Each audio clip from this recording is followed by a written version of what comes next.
Hello friends, welcome to చేసాయి kitchen. ఇవాళ మనం ఒక ఫేమస్ అథెంటిక్ మెక్సికన్ డిష్ అయిన గ్వాకమోలే ఎలా తయారు చేసుకోవాలో చూసేద్దాం. గ్వాకమోలే మెయిన్ గా చిప్స్ లో డిప్ లాగా తింటారండి. డిప్ లానే కాకుండా ర్యాప్స్ లో తినొచ్చు, కెసిడియాలో తినొచ్చు, అలా చాలా డిషెస్ లో తినొచ్చు.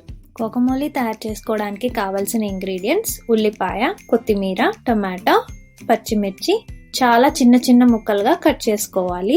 ఒక అవకాడో, దాన్ని ఇలా చిన్న ముక్కలుగా కట్ చేసి పెట్టుకోవాలి. నిమ్మరసం, ఉప్పు, మిరియాల పొడి. గ్వాకమోలేకి పండిన సాఫ్ట్ గా ఉన్న అవకాడోస్ తీసుకోవాలి. ముందుగా అవకాడో ముక్కల్ని ఒక బౌల్లో తీసుకుని ఇలా మ్యాష్ చేసుకోవాలి. ముక్కలన్నీ బాగా సాఫ్ట్ గా అయ్యే వరకు మ్యాష్ చేసుకోండి. అందుకే గ్వాకమోలేకి పండు అవకాడో తీసుకుంటారు. ఇది చాలా టేస్టీగా కూడా ఉంటది. అవకాడో అంతా బాగా మ్యాష్ అయిపోయాక అందులో నిమ్మరసం, మనం ముందుగా కట్ చేసి పెట్టుకున్న చిన్న ఉల్లిపాయ ముక్కలు, అలానే చిన్నగా కట్ చేసి పెట్టుకున్న కొత్తిమీర, టొమాటో, పచ్చిమిర్చి ముక్కలు,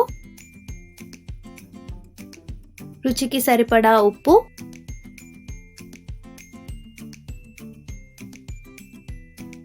మరియు మిరియాల పొడి ని బాగా కలిసేలాగా మిక్స్ చేసుకోవాలి.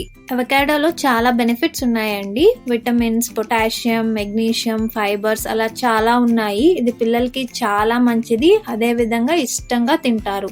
ఈవినింగ్ స్నాక్ గా ఇది చేసి పెట్టండి. హెల్దీ, అలానే టేస్టీ కూడా. ఇది ఇలానే చిప్స్ లో డిప్ లాగా తినేయచ్చు, లేదంటే మీరు ఉడకబెట్టిన అలసందలు, శనగలు ఇందులో కలుపుకొని అలానే తినేయచ్చు. చూసారుగా ఫ్రెండ్స్, పొయ్య వెలిగించే పని లేకుండా ఎంతో సింపుల్ గా హెల్దీ అండ్ టేస్టీ అయిన గ్వాకమోలే రెడీ అయిపోయింది. మీరు కూడా ట్రై చేసి ఎలా కుదిరిందో మాకు కమెంట్ ద్వారా తెలియజేయండి. అలాగే లైక్ కూడా చేయండి. మరిన్ని interesting, healthy and tasty recipes కోసం please like, share and subscribe to చేసాయి kitchen. Follow us on Instagram.